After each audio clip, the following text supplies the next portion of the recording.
daily markup for EURUSD for the 1st of December, which is a Friday. This is the daily time frame. The swing structure is bearish. However, after the break of structure, we expect a pullback, and I think the pullback has happened.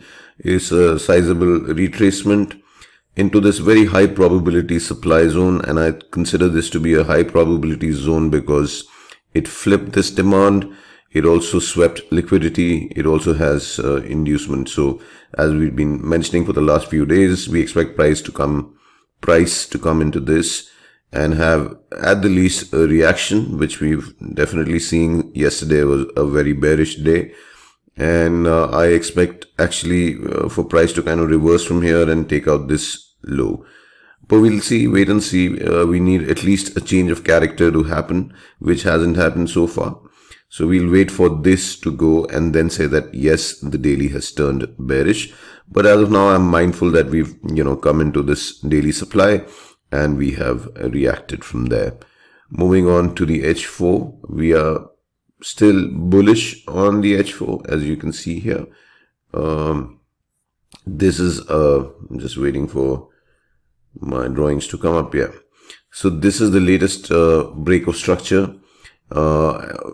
After the break of structure, we entered this refined H4 supply, which is inside the daily, so high probability that it's going to hold, and we've had a nice reaction into this weakish kind of demand. I would say weakish because we've already kind of tapped into it once. So how many demands or how many orders are still here in this zone is actually questionable.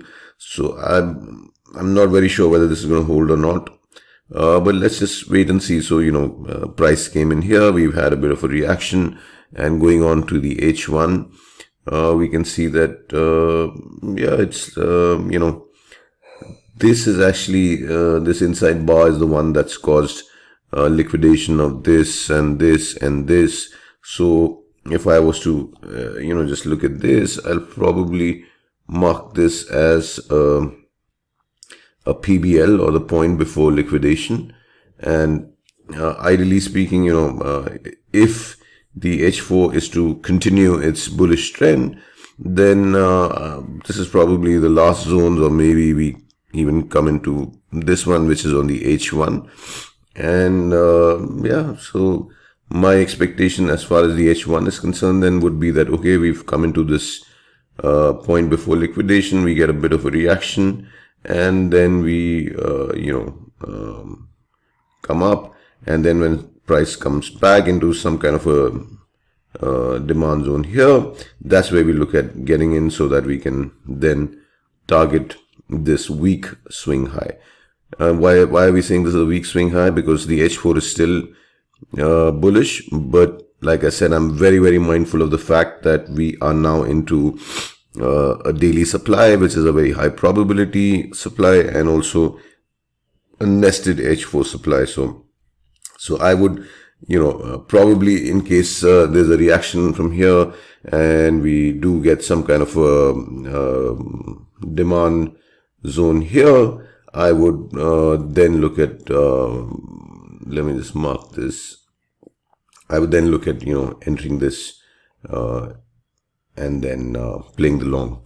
So that's as far as the H1 is concerned.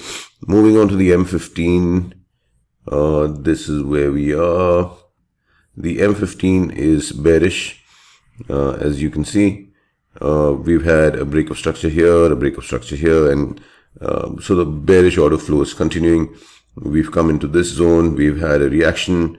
However, breaking this would mark like an internal break of structure for me, and I would then look at possibly playing the longs up to maybe this zone, and then look at playing shorts, because and the M15 is bearish because we're playing the H4 pullback, and in case it turns bullish, then it'll give me that much more confidence of the fact that then this becomes a weak high.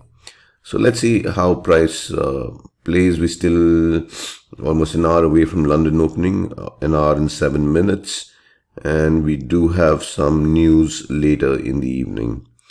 But yeah, that's about it. Let's wait and watch. So once London opens, let me also mark the sessions here. I think I can now get rid of these, and this is my sessions. So yes, so let's just wait and see what happens. We'll probably come down a little, maybe sweep these, and then go up. So if that happens, actually this is not even broken, so I'm gonna wait and watch and let the price action develop a little more before taking any kind of a decision. May the markets be with you.